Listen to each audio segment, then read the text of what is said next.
Okay.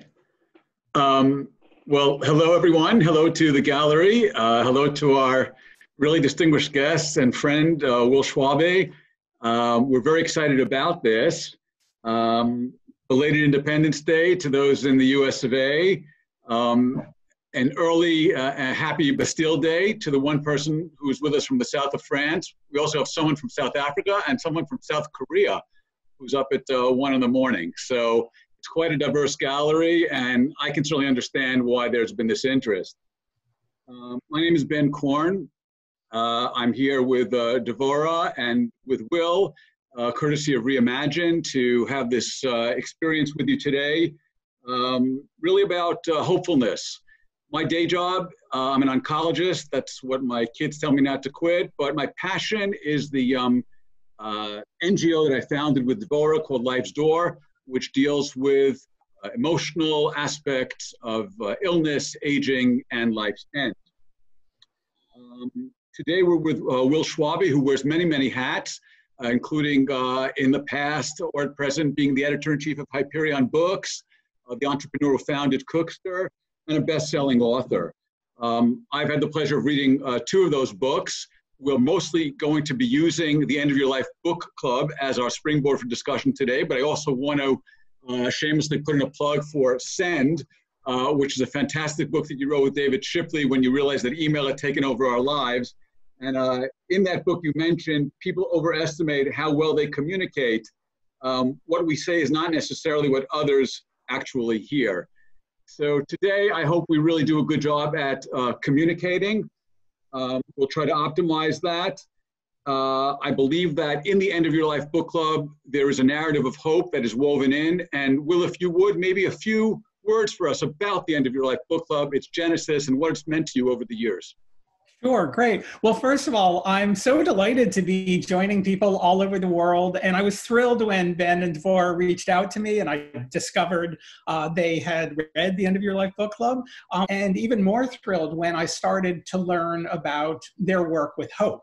So I'm both someone here to talk about my book in dialogue with Ben, but I'm on a learning journey as well. And as much as I'm learning from Ben and Devora about this astonishing framework they have for understanding the way hope works, especially in the chronic illness, sickness, and end-of-life context. And it's also great for me because I've always wanted to do something with Reimagine, and so delighted that worked out. So for those who are unfamiliar with the End of Your Life Book Club, here's how the book came about. In 2007, my mother was diagnosed with stage 4B pancreatic cancer. And pancreatic cancer, stage 4B, has a very dire prognosis. If you look on the web, you'll find that most people only make it 3 to 6 months after receiving that diagnosis, or certainly was true in 2007 when my mother received that. But my family was very lucky, in which my mother lived almost 2 years. And during that time, my sister, my father, and I, and my brother would accompany Mom to various appointments. As it turned out, I very frequently went with her to her chemo appointments. And I had just started this new company, Cookster. I was free during the day. And all my life with my mother, she had asked a question of me, and I had asked it of her, which is, what are you reading? It was just a question we always asked each other. And as we sat there in chemo, in the very early days, I sort of, in a lighthearted way, said to my mother, you know, if we keep meeting like this and we keep talking about books, it's kind of like a book club. And my mother's response was, don't be silly, it can't possibly be a book club. And I said to her, why not? And she said, because there's no food. But we decided we would have the world's only foodless book club. And the book tells the story of the conversations we had over the next 2 years, where we used books to talk about some of the most difficult things there are to talk about. They gave us a way of talking about them kind of obliquely. So for example, when we were reading a book like Crossing to Safety by Wallace Stegner, which is really the first book in our book club, we were able to talk about how a certain character would do after his wife died. And of course, we weren't talking just about that character. We were talking about how would my father do after my mother died. But that gave us a way of talking about something that otherwise would have been too difficult for us to go at head on. And so over the next 2 years, we had these remarkable conversations. And at one point I said to my mother, I'd like to write a book about the conversations we've had and what I learned from you. And she said, don't be silly. There's so many other things to write about. Why would you want to write about that? But the next day, by email, she sent me a list of all the books that we had read to date. And then following that, I started getting these emails that would say things like, don't forget to talk about the need for healthcare reform in the United States. So I sort of referred to my mother when I was working on this book as the ghostwriter. Before we move back to the conversation, two things very relevant to know. One is my mother was part of the first generation of women who worked by necessity and choice. And she was an educator when I was growing up. She was director of admissions and financial aid at first Radcliffe and then Harvard Radcliffe. And then she became a high school teacher and high school principal. So that's one thing to know. And the other is that late in her life, she discovered the cause of refugees and became the founding director of the Women's Refugee Commission, working on all sorts of things, including a final big project, which was to help build a library and cultural center in Afghanistan. Great. Well, that was certainly a wonderful taste. And we're going to get into some of those issues that you brought up. I am actually going to spend about 5 or 6 minutes on a little bit of didactic teaching. It'll be much shorter than a TED Talk, probably less interesting, but I think I want to set the table. But before I do that, I'm going to do two things. One is remind everyone that we're here together through Reimagine on Zoom. And I want to encourage everyone to engage in a parallel process. That if Will says something that kind of tickles your fancy, or if I say something that prompts you in a direction, go with it. Don't be afraid. Have it at least on a low burn somewhere in your cerebrum. And feel free to use the chat to ask a question or share a pearl with us, because we're going to go back to that a little bit later on. So without much further ado, I'm going to read one quote, which I want to put in the backdrop for us, and then show you just a few slides. So the quote, which will not be surprising given what we just heard from Will, and which is written very early on in the book, is the following. The prognosis for people with stage 4 pancreatic cancer was, as my siblings and I had read on the internet, usually 3 to 6 months. That didn't leave much room for hope. Okay, so I want to just leave that there for a second, and now let me see if I can be a good techie and share my screen. Let's see if this works. Oh, gotta do this. Okay, hopefully you can see that. Okay, so first I think it's very important for us to define our terms. You know, I always laugh that nowadays the medical students, they don't know about that big book that I grew up with called a dictionary. And, you know, they have other options like dictionary.com, but to me, it's just not the same. Anyway, many of us assume that the terms hopefulness and optimism are synonyms. And maybe in common parlance, that is the case. But at least in the literature, the scientific literature on hope, there's a distinction that's made. The metaphor of the glass half full is not the metaphor of hopefulness, it is the metaphor of optimism. The optimist not only sees the glass half full, he or she sees the glass half full with cherry soda. So that these are people who, they really can't help themselves. They see the world a certain way. Some would call them pathological optimists, but certainly they are congenital optimists. You can't teach that. That is in contradistinction to the definition we'll use of hopefulness, a definition which was developed about 3 decades ago by a professor at the University of Kansas named Rick Snyder. And Snyder basically said there are 3 components of hopefulness. Let me see if I can do this. It's not advancing for some reason. Ooh. Okay. The first one is a goal. we need to set a goal. And ideally, this is a plausible goal. I always use the example, I would love to be an NBA basketball player, but for many reasons, that's not going to happen. So to hope for that could be very, very disappointing. And as I listen to myself, I want to make one other point. There are many definitions of hopefulness, and surely you have a definition of hopefulness, and by all means, feel free to share that definition with us. I'm not here to disabuse you of that definition. I'm here to give you one definition which we can use as a springboard for our discussion. And I think there's value to it, and I think it actually overlaps with many of the definitions that you're probably thinking of. Anyway, back to Snyder. The first idea, the first pillar of hopefulness is a goal. The second is having a pathway. The goal can't just be out there. We need to be able to reach that goal. And since we're mature adults, we understand that in life, a pathway is not always linear, that very often there are obstacles that are in our way. And so the hopeful person develops ways to circumvent those obstacles. Sometimes the hopeful person realizes they need to define a new goal to begin with. But let's imagine that in most cases, we took a plausible goal and it's a matter of trying to get there with as many potholes that might be there along the way for us to get around. And the last component, which is important to Snyder, is motivation. You can't just have a goal and a pathway. You need to be able to have the drive to get out on the road and to reach that goal. So I'll just give you a couple of very simple examples. Let's imagine right now, most of us in the midst of the COVID era have put on a few pounds. We've gotten a little bit plumper. And so our goal might be to take off some weight. So the pathway could be that we want to, in my case, learn how to swim.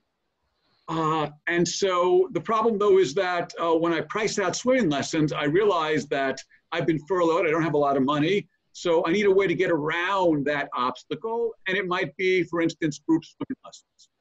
Very simplistic, but just one idea to get you into the swing of things. Here's another one. Imagine that my problem is burnout at work. I just don't have the ability. I need to restore work-life balance. So I decide that from now on, I will not answer emails after I leave the office. That'll be my pathway. But my boss gets wind of that and calls me in and says, I hear you're not answering your emails. So I need to get around that issue. It might be a conversation directly with the boss, maybe someone in HR, maybe bring a note in from my physician. But the idea, again, is the open spirit of having a goal and trying to get there in some way. And one last one, which is near and dear to my heart, I want to be able to spread this gospel of hopefulness. And in particular, I want my colleagues who are physicians to adopt it. But the problem is, these are scientists. And when they hear about things like hopefulness, they say, that's so icky. So for me, the pathway is to actually develop the science, to be involved in experiments that document that we can make people more hopeful. And maybe at the end of this hour, I'll go into some of that work. One more slide. This is called a prescription for hope. If I ask most people, what are their goals? Many of us would be taken aback because we're not brought up to think that way. Sometimes we intuit a goal, but it's very difficult to construct a goal and to shoot for that goal. So another researcher named Dr. Kay Hirth developed the idea of domains, of categories, to help us think about where we might find our goals. It could be a medical domain. If we're sick, we want to be cured. Or even if we can't be cured, we want to make sure we have fewer symptoms.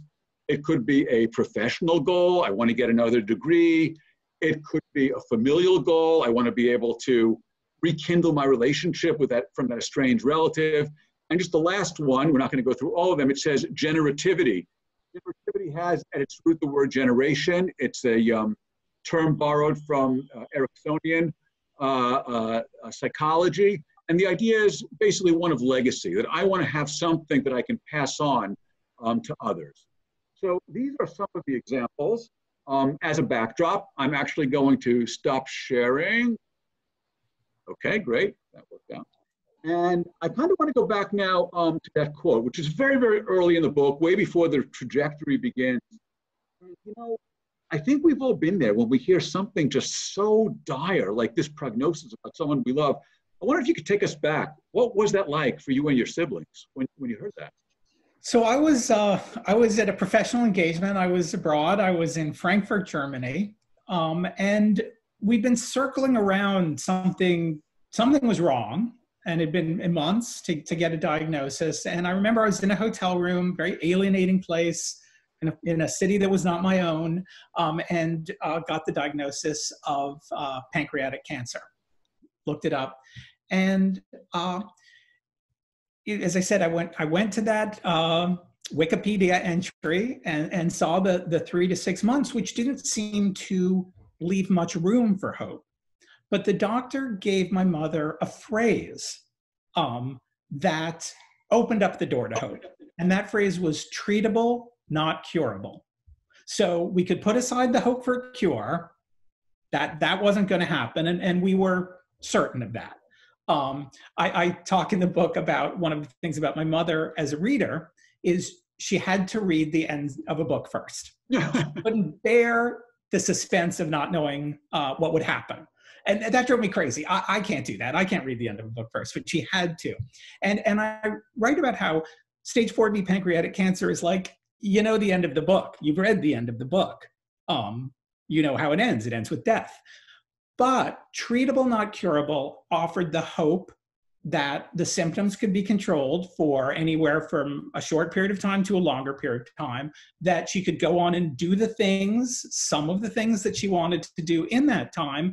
And it shifted her thinking, and she helped us shift our thinking from what she couldn't do, live a normal course of life, to what she could do, which is a series of things that she wanted in whatever time she had left. And it was such a revelation for me when you shared that prescription for hope that we just saw on the screen, because I went through and I said, oh yeah, Mom had professional goals with refugees, and she had familial goals, and she had goals of generativity too, and treatable, not curable gave us time for that.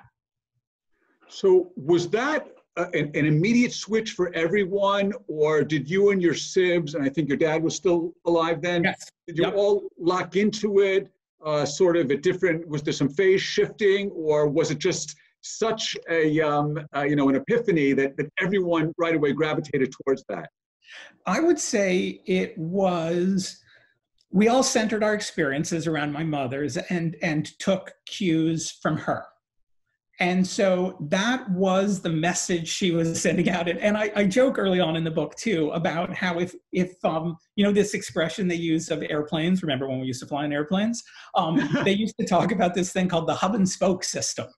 So, there would be hubs like Jerusalem or Atlanta, and you get all these flights in and then all the flights out.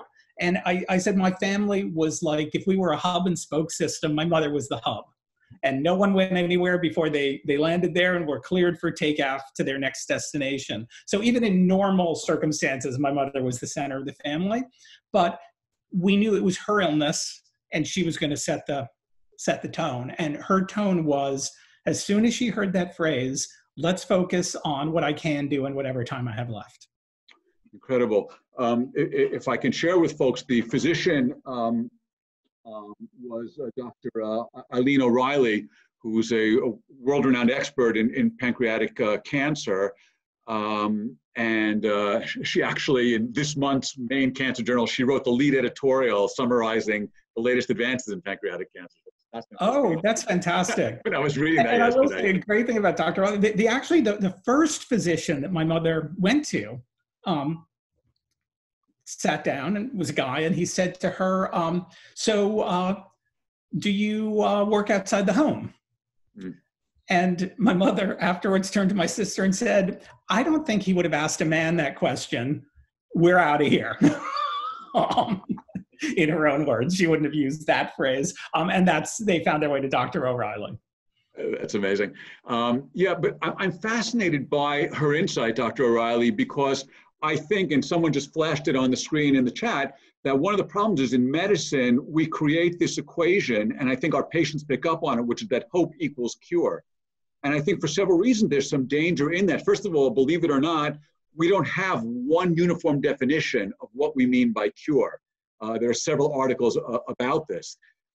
And also, not everything is curable. So is that to say that people should be denied hopefulness? And I think that could be a very dangerous thing. Yeah. I do want to add something about that, Ben, which I think is interesting, not to go too deep into the medicine, but at an earlier stage, there would have been possibility of something you know well called the Whipple procedure, which is a very intense dramatic operation that does, for some people, hold out the possibility of a cure to pancreatic cancer. And one of the things my mother said was, if it wasn't fairly sure it was curable, she was sort of glad that it definitively was not, because it allowed her to pursue treatments that were quality of life treatments. So when she had chemo, which she had a lot of, the chemo was palliative. It was designed to make her more comfortable in what time she had left by shrinking the tumor and keeping the symptoms at bay. But she, working with Dr. O'Reilly, was able to focus on best quality of life in whatever time she had left, and that was her goal, not extreme treatments that would have made her quality of life suffer. It's fascinating to me because in the medical model that I was, reared in, we're always going for cure. And that's despite the fact that there's data out there that tell us that patients aren't only interested in that. Patients, have concerns, you say, about symptoms, pain in particular. Patients have worries about abandonment, especially with a disease like cancer, where there's a stigma associated with it. It sounds like your mom, Mary Ann, just knew that she had this incredible love around her at all times. That was, I guess, never a question. There was always did you create like shifts or assignments, or was it just very organic that people were going to be with mom? She was, well, one thing, first of all, she always used the word lucky. So she considered herself a very lucky person. And she did create things for us to do. We sort of realized that we were being managed, in as much as she realized that it was important to everyone that they felt that they were contributing to her health and well-being, so that we could feel useful and hopeful ourselves, as I now see it through your framework. She also did something that an early doctor, not Dr. O'Reilly, had given her a book called The Etiquette of Illness. That we found astonishingly helpful. And there was one great kernel in it, which is the author of that book advises people to ask of the person who isn't well, do you want to talk about how you're feeling today? Not how are you feeling today? And we realized very early that that was invaluable. And I'd say to mom on the phone, do you want to talk about how you're feeling today? And some days she'd say, yes, I would. And other days, no, not today. I just want to do what I was going to do today. I don't want to talk about how I'm feeling. And so that was a very key insight for all of us, but this sense of luckiness. And we are very lucky people. And I think her work with refugees informed that sense too. Her faith informed it. I'm sorry. Yeah. And the fact that again, what I've realized by examining, just starting to learn a little bit about your framework, hope was everything from really, really big hopes, not cure, but big hopes, to, reading books that she enjoyed or spending time. She'd go to rehearsals for the ballet. She couldn't always make it at night because her energy ran out, but she would go during the day and watch rehearsals of things, and listening to music and experiencing beautiful things and seeing friends. All of those drove her. Was there ever a time you or a sibling felt like saying, Mom, slow down, you got 4B, what are you doing? Or was it more, no, this is what she wants to do? What was the dynamic there? We had, there's the palliative care nurse who worked with us, who's legendary in the field, Nessa Coyle. We were so lucky in that too. She actually gave Mom a sort of, a wonderful framework when we started, which is to say, if you want to stay home on an afternoon and just read a book or listen to music, that's good too. Like you don't, the whole sort of helping her get rid of the bucket list concept and just focus on the things she wanted to do. And we felt she was pretty good at driving that. There were certain things and times But there were bucket list things. She wanted one last big party. She wanted to be present at certain events. But I'd say we gummed it up a fair amount, but we were pretty good at letting her call the shots. The thing that I had the most difficulty with really had to do with this worry that the kind of big conversations that I felt like maybe we should be having, that we weren't having. When you were sort of in a good moment and having a nice conversation about a book, and she seemed to be feeling, fairly well, there was that thought like, is this the time to bring that stuff up? Like, I don't want to kill the mood. It's a nice moment. I think there's no right or wrong answer for that. And I was worried that she hoped we would have that conversation and that she wasn't having it because she thought I didn't want to have it. Yeah, I love that. Just by way of disclaimer, one of the things our organization actually does, we've worked with, the Boston-based Conversation Project, and we translated the tool into several languages and validated it. But your book to me was really eye-opening because it showed that might work for some people, give them that skeleton and you just put on the meat on top of that. But for others, you could do something like having lots of these bite-sized conversations, discussions, and by the end of the day, you really knew exactly what she wanted. Yeah. And there were certain things that I picked up on. One of the things was, at the time, I was actually involved in the publication of Randy Pouch's book, The Last Lecture, which he wrote after having been diagnosed with stage 4 pancreatic cancer. And he knew he was going to die and had some very similar outlook. And I thought, I don't know if my mother wants to talk about this. I don't know if this is just too much. So what I did was I had the early manuscript of the book and I just left it on the table. Wow. We were not, and then I left for a while. And when I came back, she'd read it. And then she wanted to talk about it. But to me, I was always looking for those ways to leave her in control of when we could have whatever conversation she wanted to have. I just wanted to jump in and say there's some interesting comments coming through the chat.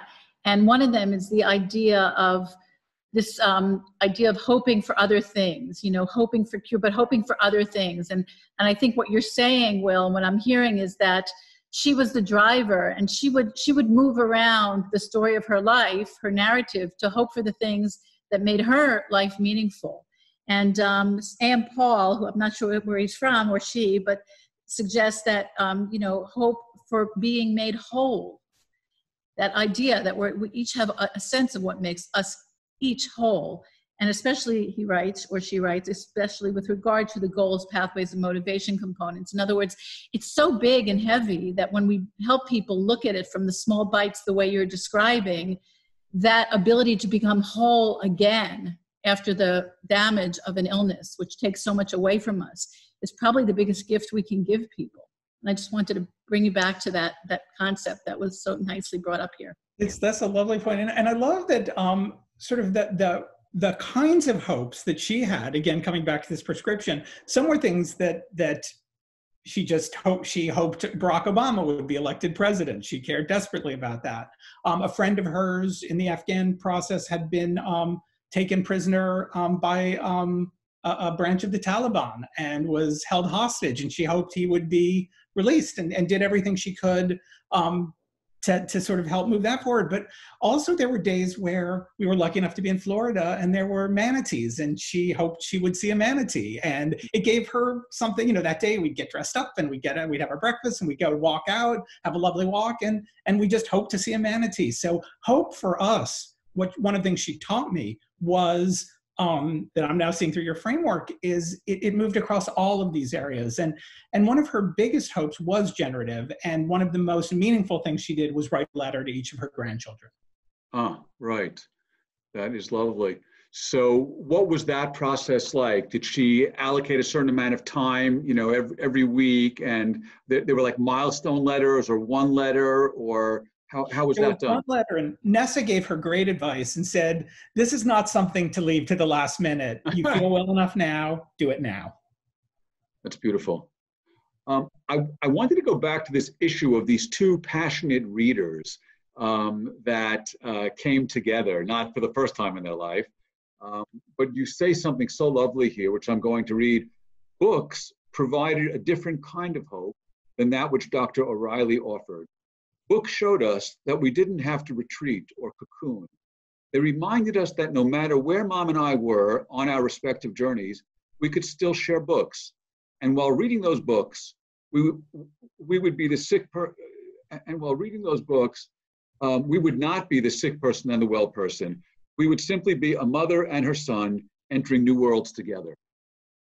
So one of the great things my mother taught us all when we were kids is she would never say, put down that book and do something. Because for her, reading was doing something. When you were reading, you were learning. Learning is growing. Growing is the opposite of dying. So one of the sentences that I use in the book is that my mother taught me that reading isn't the opposite of doing. Reading is the opposite of dying. And there is nothing to me that is more hopeful than reading a book. You're seeing the world in other people's shoes. You're learning about things. You're entertaining yourself, and you're finding these remarkable areas of common ground so you can connect to other people. And to me, those are all hopeful. Those are all things you do to move your consciousness and yourself forward in the world. They're regenerative. Well, one of the things I didn't mention in the didactic segment of our Zoom is that for me as a scientist, one of the really cool things about this framework for hope is that there are scales. So hope is a measurable entity. I don't know of anyone who's actually done the experiment that we saw microcosmically between Will and Marianne, and that is to actually measure people with hope scales as they're reading and engaging in the dialogue about the book. And some of the things that came out as the two of you were talking about your different impressions, they just really jumped off the page, and they gave me such a rush. And I read several of the books that you provide the list for afterwards, because I said, wow, I want that feeling. And it's really an amazing thing. It is. And one of the things too, which I wrote about in the book, was that I talk about how we became aware that Mom's youngest grandchildren would not remember her. She adored them, they were adorable, but we just knew they would not remember her. And it wasn't physically possible. And there'll be all sorts of ways that grandma will live for them, but one of the ways will be to say, read this book. This is a book your grandmother loved. And I had a story that happened on book tour that I thought was really sweet. A woman came up to me and said that she and her siblings had been tasked after her grandmother's death with dismantling her grandmother's library. And their grandmother loved books, but they didn't know which books to keep, which were the ones most important to their grandmother.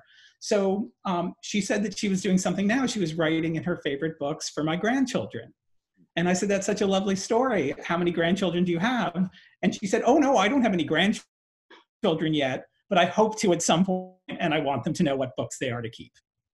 It's remarkable. I'm going to read a quote which I think relates to the first vignette you described there. It's a few sentences, but it's really worth it because this is gold.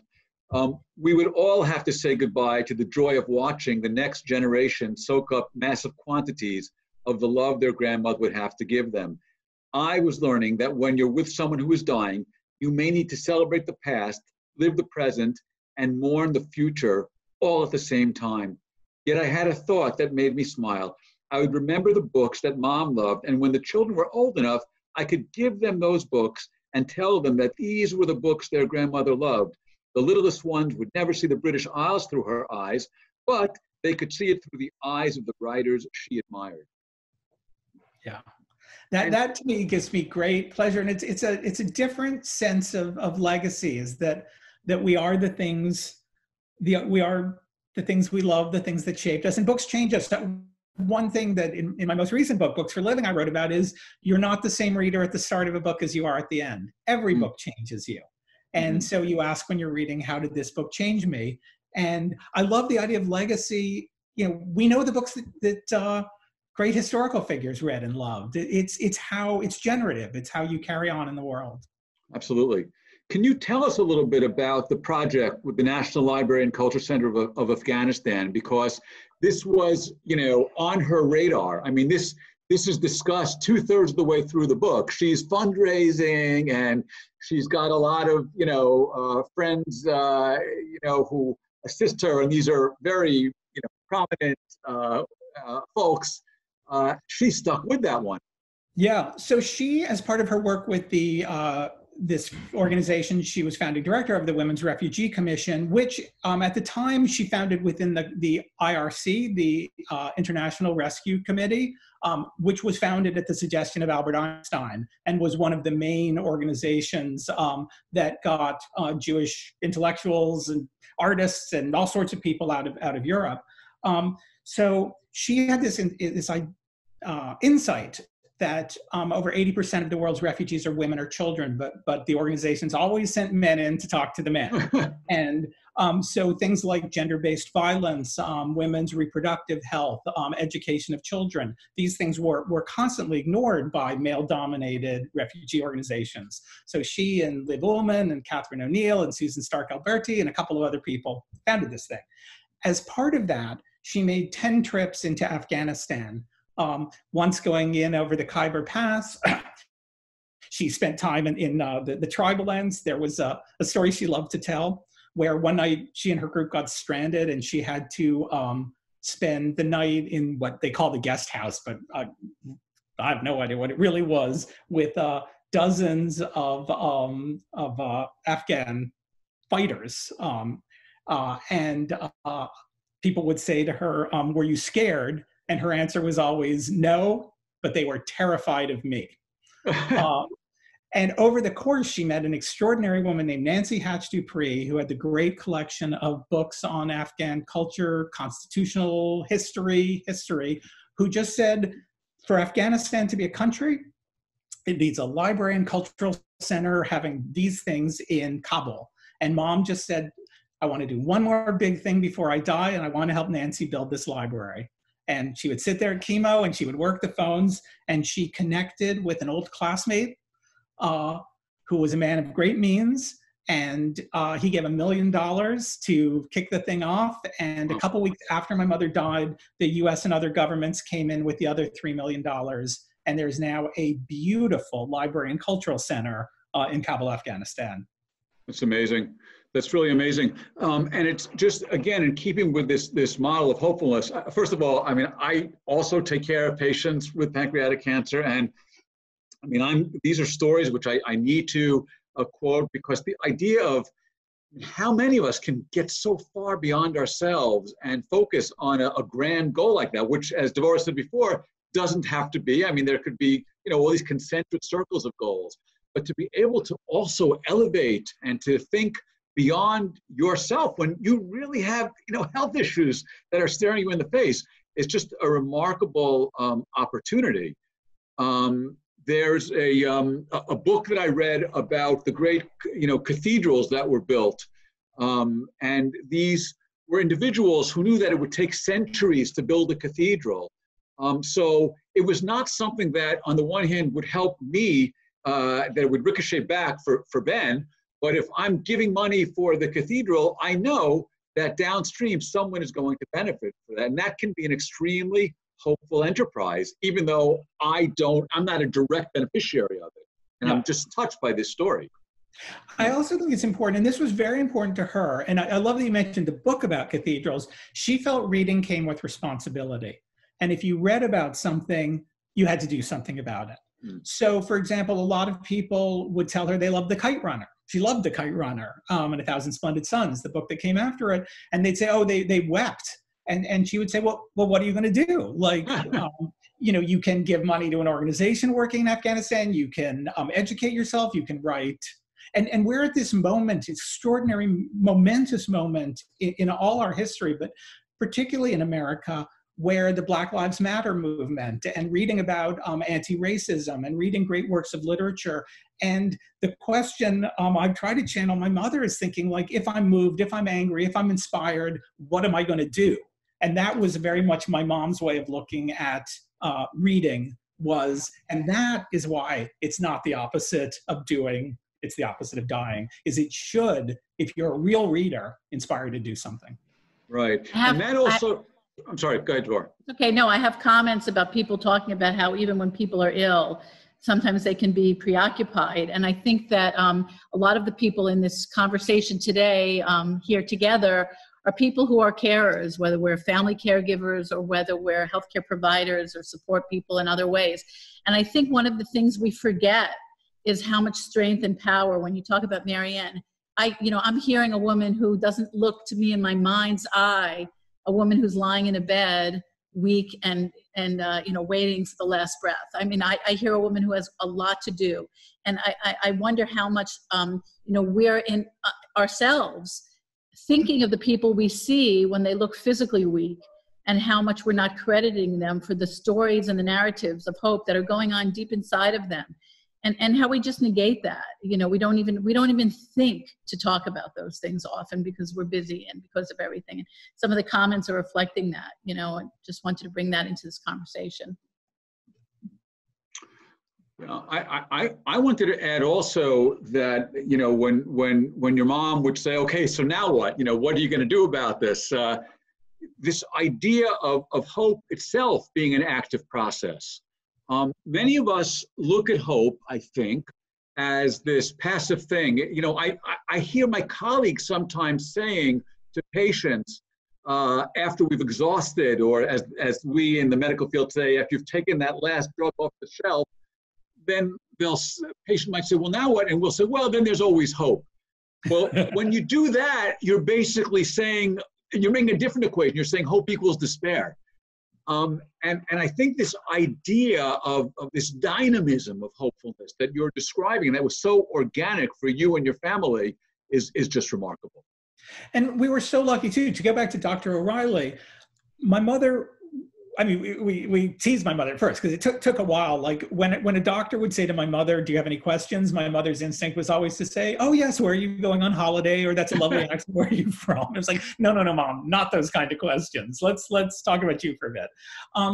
But for example, she would say, I really want to go to this event. They're doing a luncheon for the Women's Refugee Commission, and I really want to be there. And we were lucky to have a doctor who would say, okay, let's not do the chemo this day. Let's do it that day. Let's try some Ritalin. And that might, not the best thing for you long-term, but it'll help give you a little energy for that day to do the things you want to do. So to be able to hope, not, as you say, not equaling despair, but what the things she wanted to do, and have had physicians who were working with us to help my mother do it, was a very powerful thing.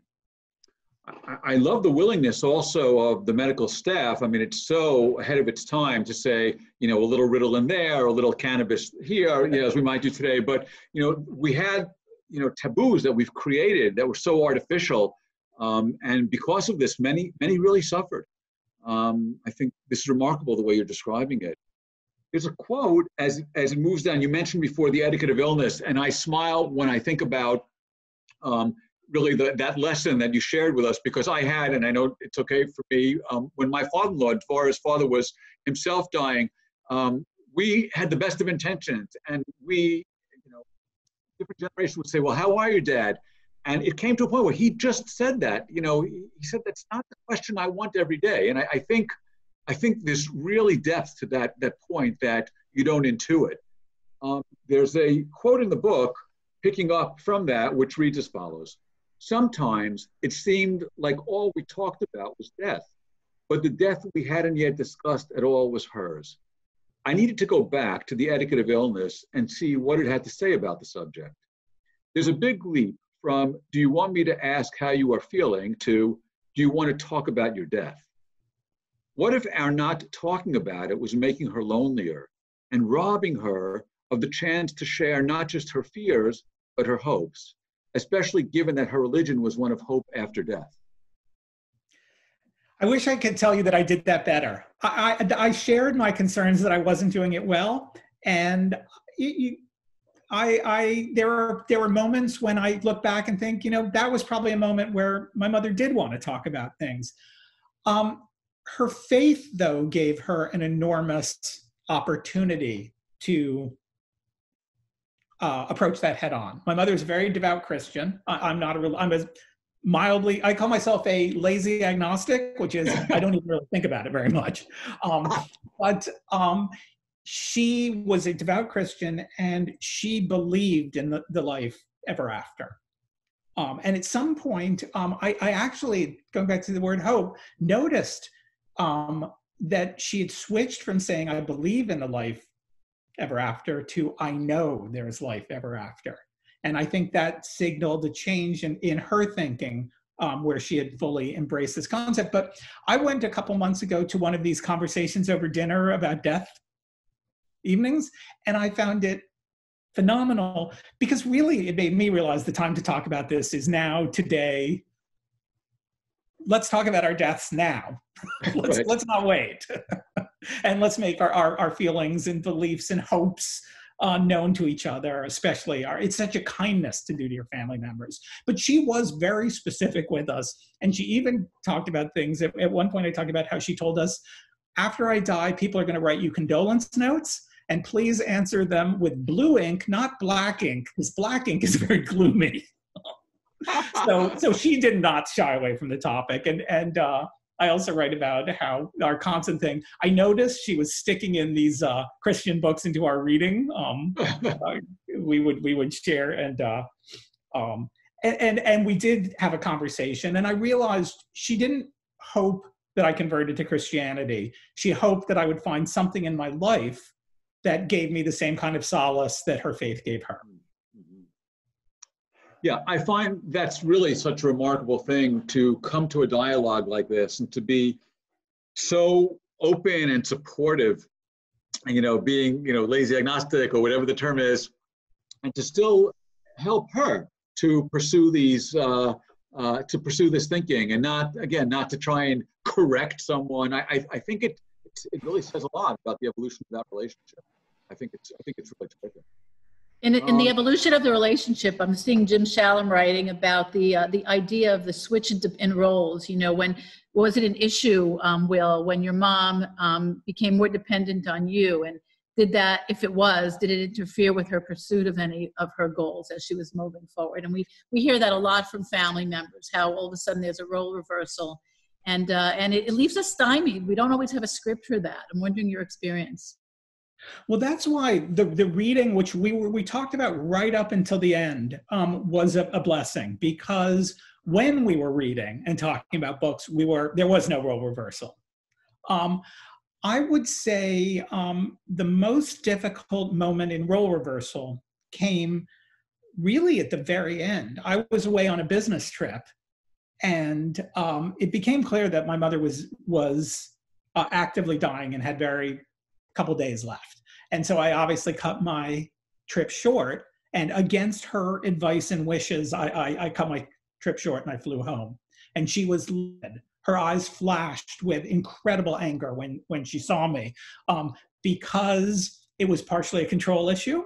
She told me not to come home, and I had gone against her wishes. And I think partially it was a major acknowledgement too that we were in the real end game. And my mother wasn't a saint. She didn't want to die. She had so many things she loved. She didn't want to leave. She was angry about that. Everybody would be. And that was a moment. But the rest of the time, I will say she managed the role reversal by recognizing that having us able to help her was something she could do for us. That by giving up some tasks that she would have done for us and allowing us to do it from her gave us all something to do. So it was kind of control anyways. I mean, my mother was always in control. Even in giving up control, she was in control. One of the things that I find is tangenting on some of these stories, and it seemed in the book like you and your family have very sophisticated understandings of the term gratitude. You talk about how, from the time you were a young child, this was, writing thank you notes. You have some funny stories in that if you care to tell them. They're amazing. And there's a quote here from David K. Reynolds, a system of constructive living, and he makes the point about practicing gratitude. And I think about that also, and it's one of the reasons I'm so excited that we're here tonight, even though we only have about 5 or 10 minutes left, is the idea that I think you can practice hope. I think this is part of the reason I wanted to emphasize, optimism, I have it or I don't, like a math skill or like blue eyes. But here, I believe you can work on these things. And I think there's tremendous insight in that. Well, I think it was one of the things that my mother came to on her own, but I've also read in books like Stumbling on Happiness by Dan Gilbert, the American social scientist, about how one of the things that increases your set point of happiness is doing things for other people. And I think there was, my mother had just sort of found her way to that. So that question about sort of what you're well enough to do or ill enough to, I remember writing condolence notes was something she just did religiously. It didn't matter how sick she was or what her situation was. She always wrote the condolence note. But I think that actually, again, in a sort of strange way, doing something for someone else, even something as small as just writing them a note after a death, did increase her happiness. It was sort of gratitude therapy. And implicit in any condolence note is, I'm still here and I'm thankful for that. And here's something I can do for someone else to give them a little solace. Along those lines, there's a question that came into me here on my WhatsApp from Donna, and she asks, if you will be writing about other relationships, will this be one of your goals, relationships with siblings, partner, father? And also she asks, will there be a post-mortem book, not from me, written about Will? And if so, what will that describe? So there is, in a sense, so Books for Living was a bit of a memoir that brings me up into the point of adulthood. The book that I'm working on now is a book about a 40-year friendship I've had with someone very different from me, and that is giving me a lot of time to reflect on these relationships and how they played out. But one of the things that I do really love is the way that my mother's story has helped people share with me their stories. And my biggest hope for the book, getting back to that word, is that it will be a catalyst for people to share their stories. And there's just, just briefly tell a story that was my favorite thing that came out of my book tour. I was on tour in a bookstore in Florida, and a woman came to me and said that she wanted to tell me a story. She'd read my book, and I said, what's the story? And she said that her husband had been a huge nonfiction reader. She was a fiction reader, and that he'd been very sick before he died, and that when he died, he left a huge stack of books by his bedside, of books he'd started but had been unable to finish. And there was a bookmark where he had stopped each book. And so she said, you always ask people, what are you reading? And I said, yeah. She said, well, I want to tell you what I'm reading. I'm reading all the books my husband couldn't finish. He's not here to read, so I'm going to read them for him. Wow. And so that's, I think the legacy that I want to continue on is this kind of conversation, but also this idea of, it sounds crazy, but reading for other people, especially people we've lost. And I love the idea of reading books that people we've lost might have loved, or that they loved, or it's something we can do for the dead. It's a way to honor them, is being a little more purposeful with our lives, slowing down a bit, and adopting this framework of concrete hopes and what we can do to move ourselves towards them, and what books teach us about that. So that's what I think the legacy project is, not the specifics of what happened to my family, but this engagement around books and hope. Incredible. Vori, were there any other things that came up in the chat that you wanted to prompt us with? I'm just, somebody just now wrote, Lydia wrote, she wants to know when the next book you're working on, when we're going to see that, Will. There's someone else who asks me that question all the time, and he's my editor. I think it'll be due in a couple months, and then it'll come out in a couple years. So I'm going to finish it this summer, and it'll come out about 18 months from now. Okay, we'll be watching for it. And the other thing that somebody wrote in a private to me was, how about children? You know, you're an adult child to your mother, but the question of this model of hope and how it relates to children, I don't know if, Ben, you want to touch that or if you have thoughts on it, but, you know, from my perspective, this is such a clean and easy to understand model that, you know, I think we could spend a minute just addressing that, Ben, about children, or Will, how this relates to children, the hope model. I wanted to say one thing about that, and we didn't plan that question, but we are blessed with many volunteers who want to join our organization and learn these techniques and pay them forward. And many of them, after they themselves go through a workshop with us, almost like a train the trainer model, say to us, I went home and I gathered my children of different ages, 6, 11, and I wanted to know what their goals were, because so much of this, to make it a really meaningful process, is about aligning and harmonizing values with goals. And so sometimes, you know, the value can bring forward the goal, and sometimes the goal allows you to deduce the value. And many have told us, in terms of the parenting model, or in terms of just getting to know friends, sitting down for coffee and having this kind of a discussion, filling out one of these hope maps. But I want to say this idea was developed by one of Snyder's disciples, Professor Dave Feldman, who we work with. That could be so revealing and so deepening of a relationship.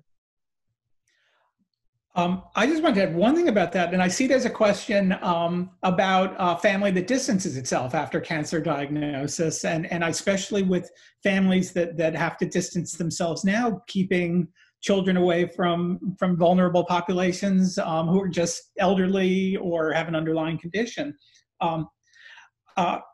I heard from a wonderful woman who told me that she was a grandmother, and she had a fabulous relationship with her grandson until he got to about 11, 12, and then it completely fell apart.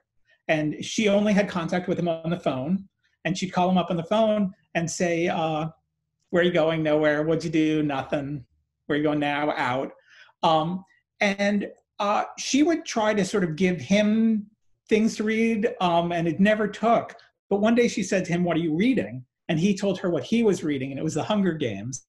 And she started reading The Hunger Games, and they ceased being a grandmother and a grandson. They were just two readers on a journey. What do you think is going to happen next? And so, you know, I don't know anything about child development or what would be important or not with a child with a parent or grandparent with a cancer diagnosis, but I have seen the power of not telling kids what books to read, but reading the books that they're reading. And sharing that experience with them, whether you're sick or well, and in a distanced environment. And I think it's almost magical. Okay. I want to just highlight the idea of joining, you know, as we draw to a close. I mean, here we're joining together and we're all far and wide, Northern Hemisphere, Southern Hemisphere. And I think, you know, we haven't even used the word Corona or COVID, I think, in this entire hour together. But what you're talking about, Will, is joining. And I think that, you know, books are certainly a vehicle for that. Ben, I'll hand it over to you. I want to wind down with just one quote, actually, from the book Send, where you say the following: email is at a disadvantage if it's missing this, a genuine representation of who you are. And what I want to say, Will, is that you have really shared so much of yourself tonight, or this afternoon for some, and the build up to this, and that authenticity really rings, and we appreciate it. And we're delighted to stay connected with anyone on this Zoom meeting going forward. And we just can't thank you enough, Will. Oh, well, I'm so grateful to you both for reaching out to me. And you've given me so much to think about. I'm looking at that prescription for hope that you shared. And really, it's caused me to think about doing things differently and being more thoughtful about how to get around the obstacles in the path to the things that I hope for, and a sort of portfolio of hopes. And I'm also so touched that, you know, on around the world, everybody joined us. It's remarkable that we're able to use this technology to come together. So thank you. It was really moving for me to take part in this. Okay, thanks again. Bye now.